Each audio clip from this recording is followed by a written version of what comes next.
He'd done the same, of course, and now they stood there staring at one another. Junpei didn't move, one foot placed awkwardly on the next step in the middle of a stride. Who were these people? The entire interaction lasted only a matter of seconds. The woman spoke to Junpei and time began to move again. Okay, I gotta think of a voice here. Maybe I should do Mia. Yeah, I'm thinking Mia from Phoenix Wright, so guess there's another one of us now.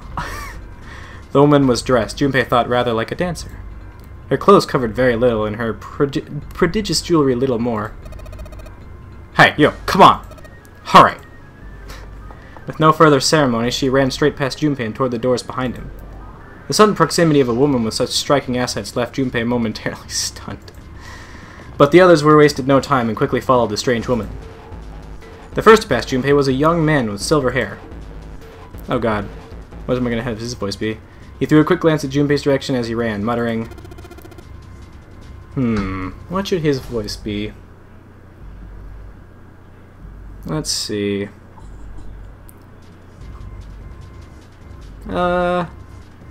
Kangaroo.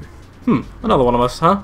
Nay, maybe, What do you guys think? What do you guys think this guy should be? I can't think. Sasuke. I don't think I can do that. Besides, I mean, if I did Sasuke's voice, basically the entire dialogue would just be Naruto. Naruto. I can't... What does he sound like? Naruto. I can't do it. He's too intense, dude. I can't. I don't have anything against Naruto's show, by the way, just to let you know. Don't be angry at me. We can think of it later, guy. Let's just go. Get him out of the way. Following him was an older man, his face calm and without fear. Soft wrinkles sprouted from his eyes, and he came close enough as he passed for Junpei to see wisps of gray in his hair. His composure and shock of his hair struck Junpei as rather like that of an elderly lion. Oh, okay. Going up won't do you any good. There. Elderly lion, eh? Going up won't do you any good. Maybe like Sean Connery. That's the way I must say their mother last night. Going up won't do you any good. There are two doors, but neither of them will open. Okay, yeah, I like that. Vegeta, the Prince of Saiyans. That should be the silver-haired guy's voice. Kakarot. Like the one from the Ocean dub, the one that's 9,000. I could try that. This would be my best bet. For another one of us now. Yes. You guys think that? Okay, I keep on wanting to say their names, but I gotta remember to not do that. I know what they're gonna be.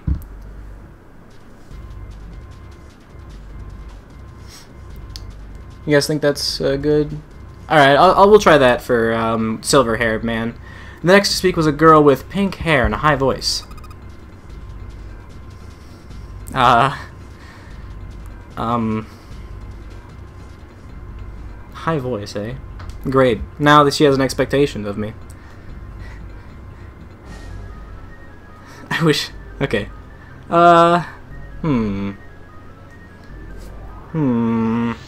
Pink hair, eh? God, it's so hard doing female voice. I only know one. Let's see. And that's the Mia voice. That was easy. Let's see here. Japanese schoolgirl. I'm sure I can just, you know, whip that out and just do that. If it was Japanese schoolgirl, everything would just be Itai. Sakura. Yeah. If I can't do Sasuke, I could totally just do Sakura.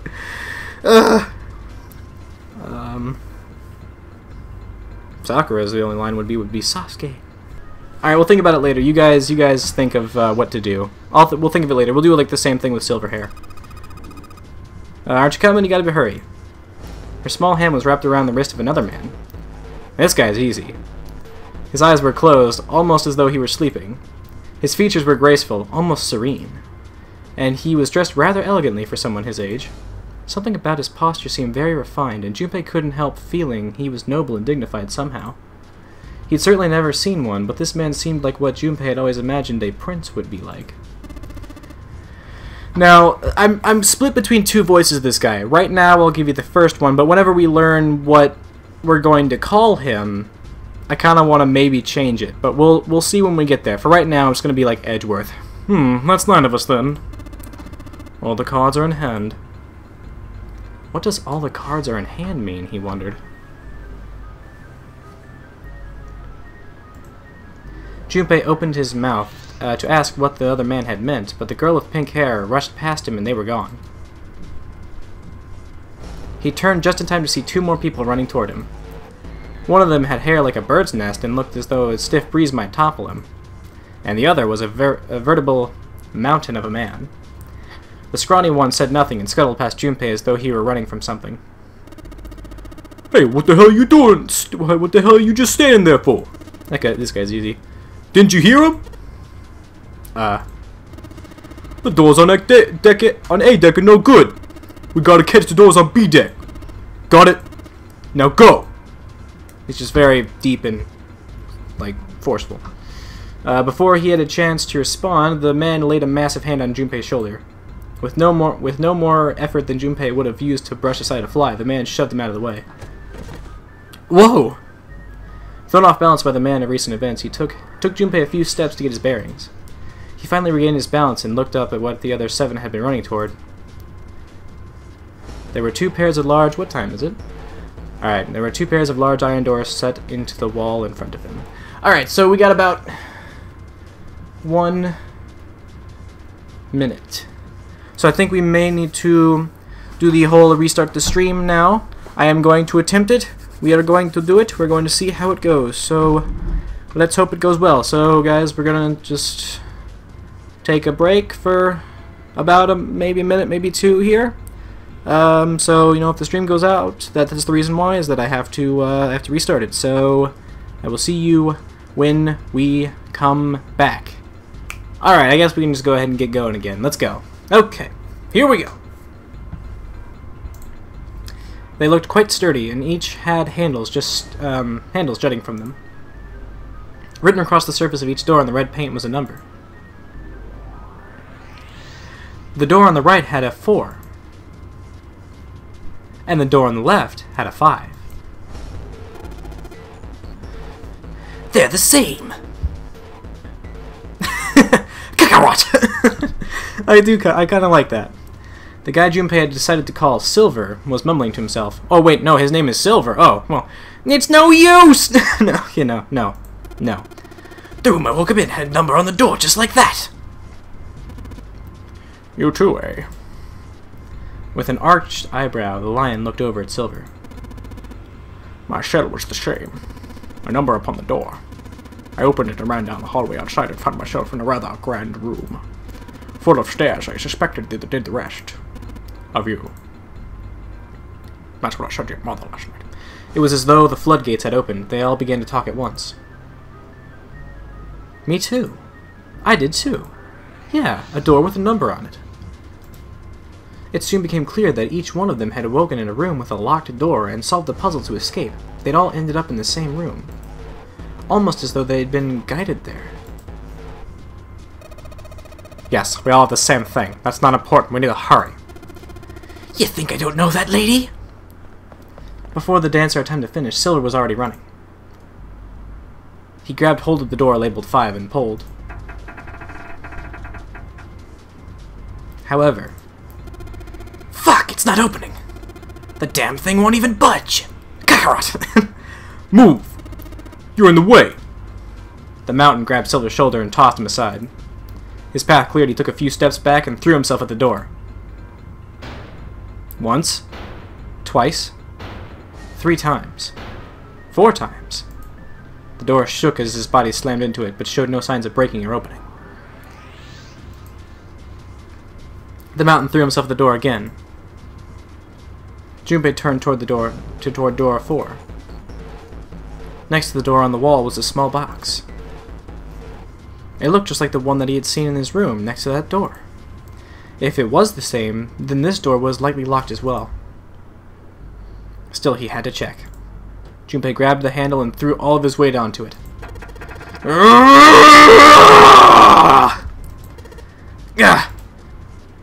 It was locked as tight as the door next to it, as he suspected. Damn it! Junpei punched the door. It didn't respond. He's just like, ow, it hurt. Hurt real bad. Were these the only doors, he wondered? He'd barely finished the thought when the C-deck plate he'd passed on the way up sprang, unbidden to his mind. His body moved before he had time to think. Junpei turned and ran back toward the stairs.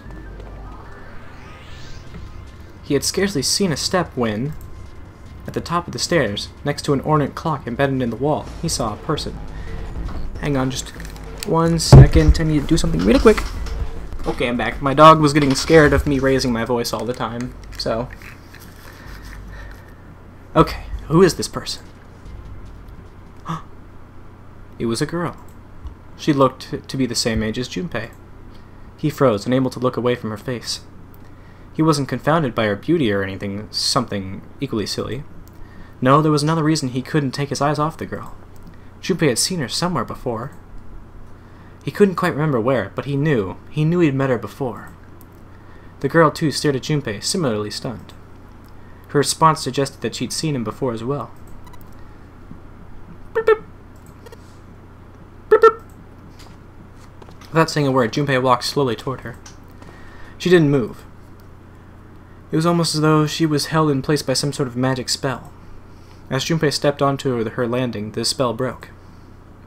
No sooner had he set his foot down than the whole ship shook in a second time. Yeah! The quake caught the girl oh, that was her. Unprepared, and she fell. Moving on instinct, Junpei leapt to catch her. Or so he thought.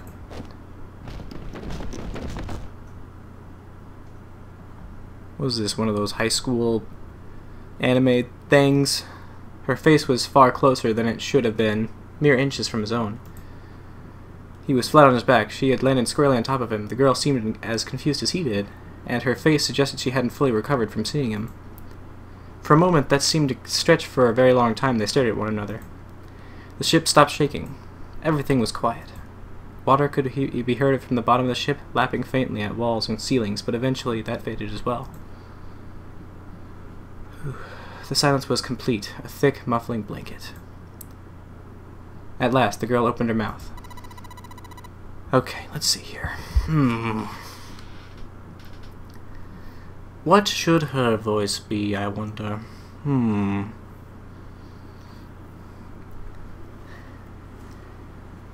Maybe...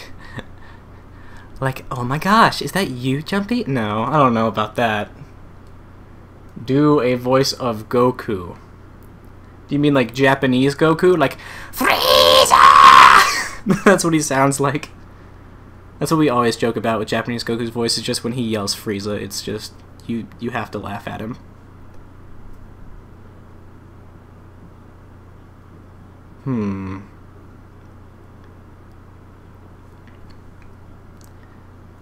I don't know. We'll figure it out.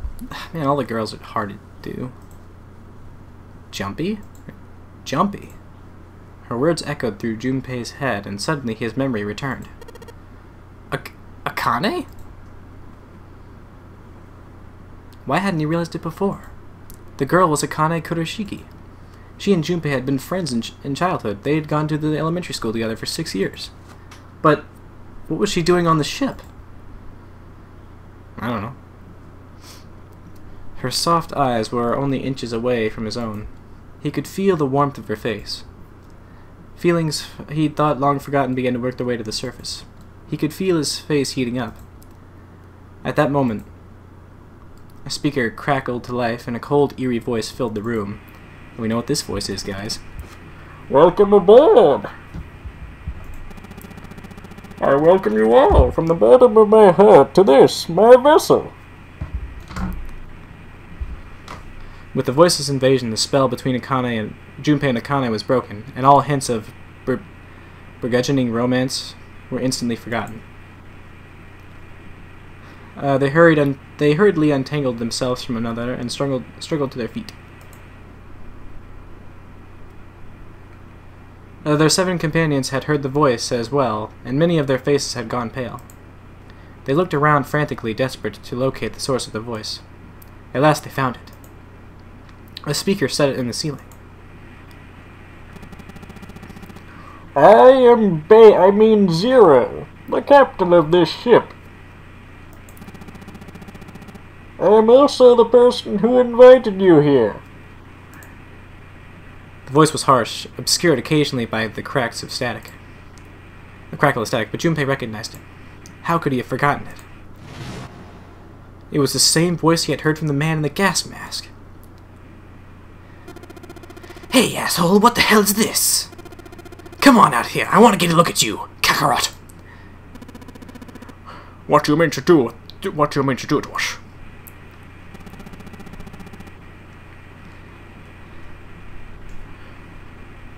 I mean to have you participate in a game. Some of you I know are familiar with this game. I wondered what would break first, your mind or your body? Bleh. The nonary game. No. It is a game where you will put your life on the line. Nonary game? What the hell's that? The voice continued, implacable. I don't know. The rules of the nonary game can be found upon your persons. They are simple rules. Could you please speak in more than sentences that have more than 3 or 4 words? Because they keep clicking the mouse and... Read them, goddamn! Nonary game? Hey, there's something in my pocket! Check this out, Kakarot! I can't help it. I say Kakarot every time he speaks. Silver reached into his pocket and pulled out a small slip of paper. The rest of them reached into their own pockets and pulled out similar slips of paper. We'll get to make a choice soon, guys, so don't worry. Junpei followed suit and dug into the pocket of his pants. He felt the telltale crumple of paper, slightly damp from his earlier ordeal. Hey, I got one too! The Jim Zero seemed fit to grace a seat with a letter. Would you mind terribly reading it to us, young man? His request had been delivered to Junpei, who, after a short moment of surprise, did as he had been asked. On the ship you will find a handful of doors emblazoned with numbers. We will call them the numbered doors. The doors in front of you are a pair of the same. The key to opening these numbered doors are the numbered bracelets that each of you possess. Should the total of the numbers on your numbered bracelets and do something with the numbers and find the digital root of that number is equal to the number of that door, the door will open. Only those who have opened the door may pass through. There are, however, limits. Like x approaches 0. Anyway, only 3 to 5 people can pass through one numbered door. All those who enter must leave. All those who enter must contribute. Bracelet. Junpei figured had to mean the bulky thing on his wrist. He glanced around and looked around It looked like everyone else had one as well, and had come to much the same conclusion. The purpose of the game is simple. Leave the ship alive. It is hidden, but an exit can be found. Seek a way out. Seek a door that carries a 9. Junpei had reached the end of the letter. There was a long moment of silence, and then the speaker crackled to life once more. Oh boy. There is one last thing I must tell you. As you have no doubt surmised, this ship has begun to sink. On April 15th, 1912, the famous ocean liner Titanic crashed into an iceberg. After remaining afloat for 2 hours and 40 minutes, it sank beneath the waters of the North Atlantic. I will give you more time. 9 hours. 9 persons, 9 doors. Get it? Okay. That is the time you will be given to make your escape. The voice finished and the speaker went silent. I keep looking up at the stream, hoping it freaking works. The sound of the bell, it should work. I've tested it. It should be fine. Sound of the bell tolling echoed through the hall.